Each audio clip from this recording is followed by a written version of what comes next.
Hey y'all, I decided I was going to make a couple of sweet potato pies. And then I said, why don't I go ahead and roast this squash too, and I'll use that to make some pumpkin bread, squash bread. So they are prepped and ready to go in the oven. I just scrubbed them really good, boiled them down with some avocado oil, and took the seeds out of the squash and boiled it down too. And I'm going to throw it in the oven and roast it until done, till it's tender. And then I'll use the flesh of that to make my desserts.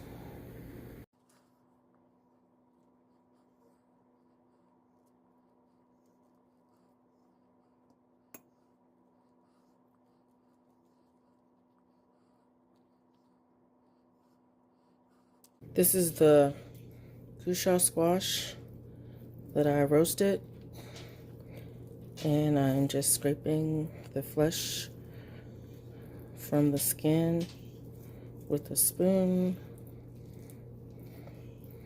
putting it into a measuring cup.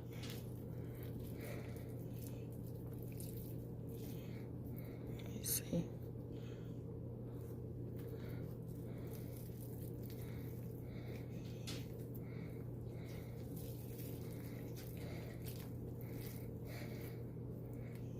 I need about a cup of it for the bread that I'm making.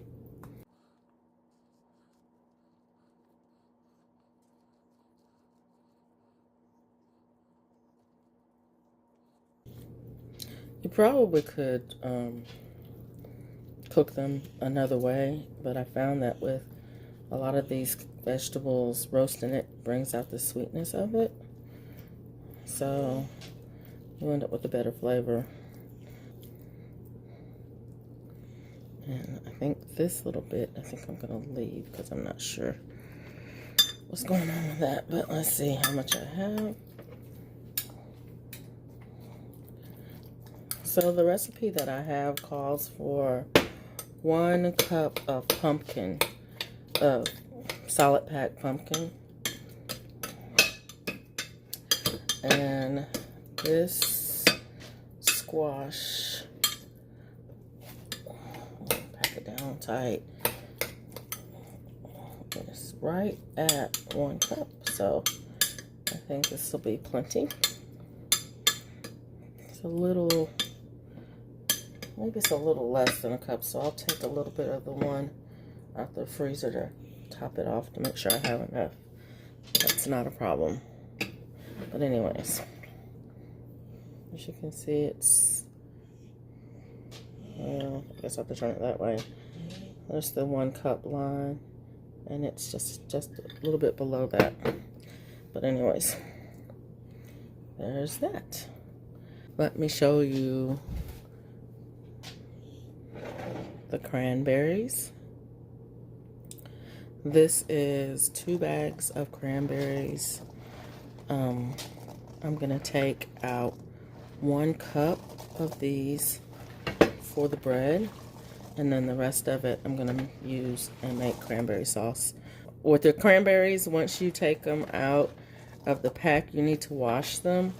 If y'all don't know, cranberries float, so you have to push them down under the water to wash them good, and then you need to sort them. These cranberries are relatively fresh.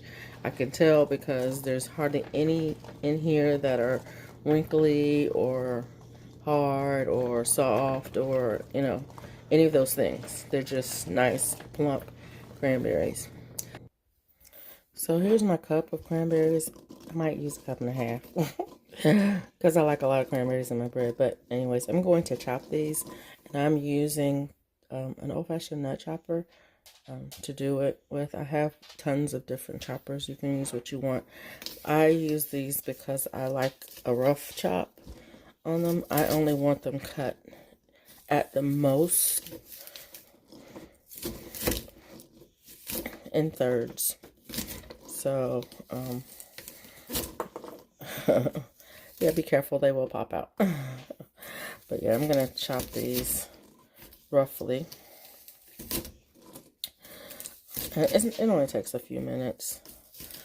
They're almost done. And already. Most of them have got one cut on them already.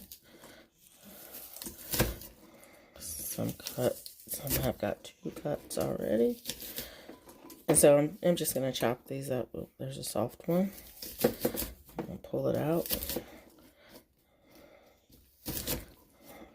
I thought I had sorted them a little better, but that one escaped me.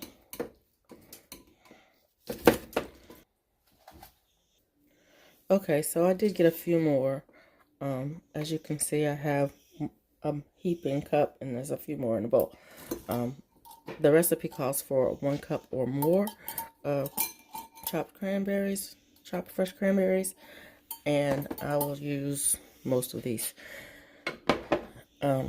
So let me tell you what I'm making. The recipe is called, what is it called? I don't even know what it's called.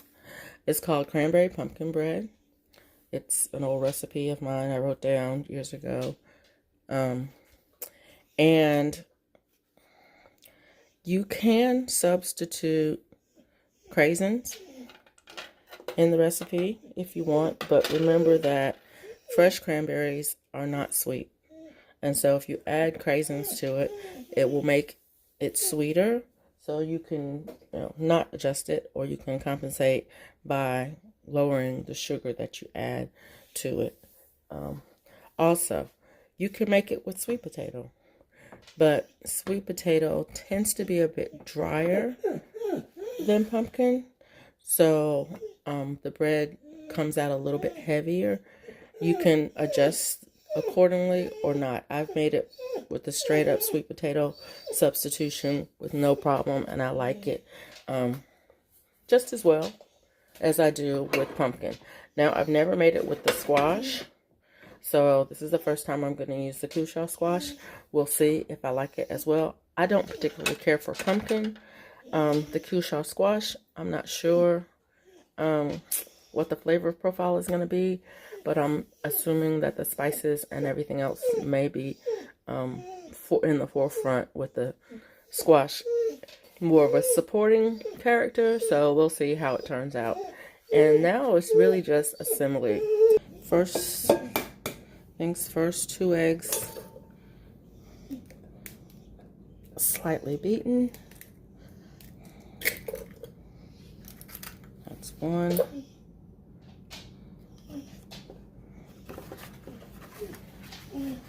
And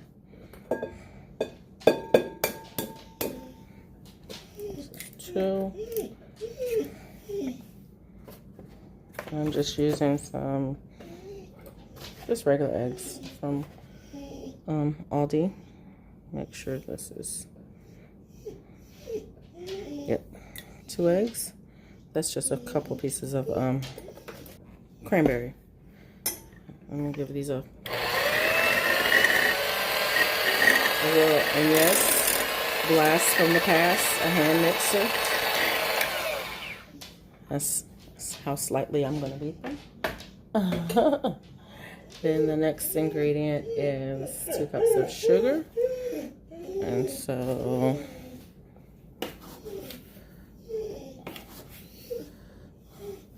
it's 1,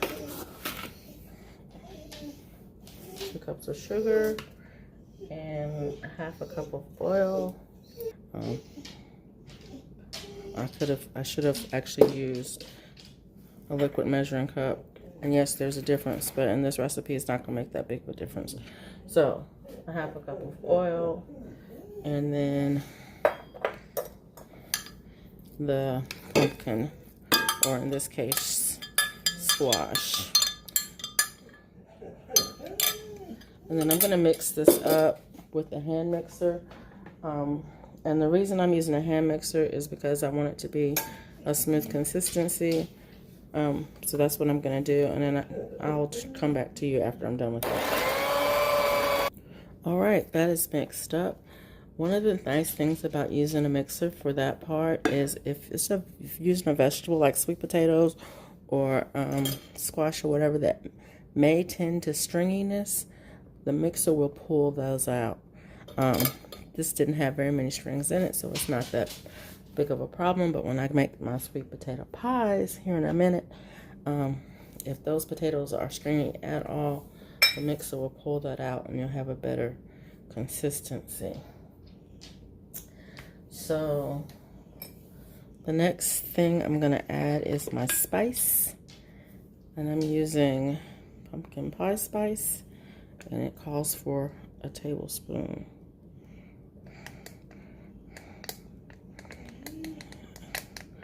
And I do like mine spicy, so I'm gonna be generous with this tablespoon.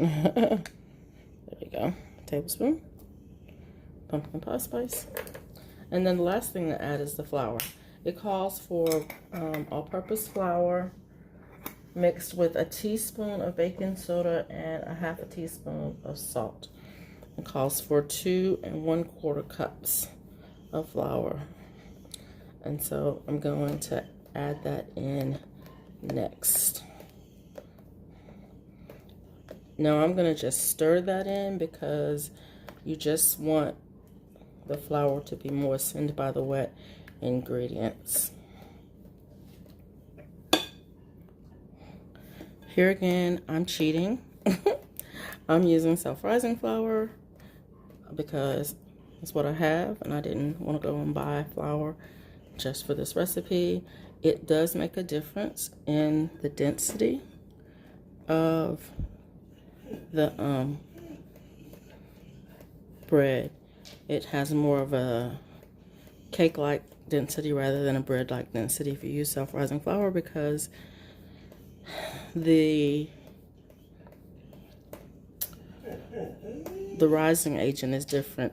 In self-rising flour, the rising agent is baking powder, and this recipe is more of a soda bread, so it calls for baking soda, so it rises differently. But yeah, I've done it before. It'll be fine. But I'm telling you guys what the recipe calls for. So if you want to make it, you can make it by the recipe. I don't make anything by the recipe. Y'all know me by now. I just don't follow instructions well. So, anyways. I am just going to keep mixing this in until the dry ingredients are moistened.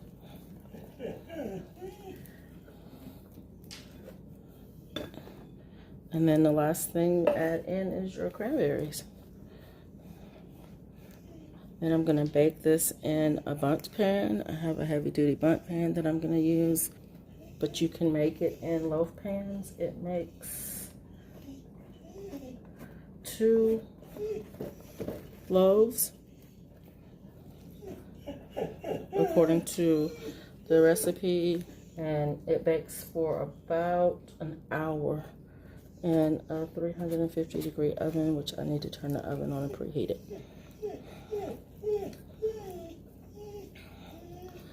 Yeah, it's coming together nice. The batter is heavy. It's a heavy batter. It's definitely bready, more bready than cake-like in consistency. Okay, that's mixed in pretty good, and now I'm going to add the cranberries.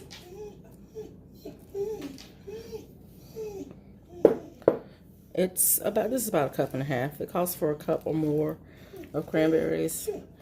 Adding cranberries in. You just want them covered, and then I'm going to put it in the pan and bake it. Okay, here you have it, ready to go in this oven in a bundt pan. It'll take about an hour to bake. Thanks for watching the video. Please like, share, comment, and subscribe. Come back to see me again. Bye now.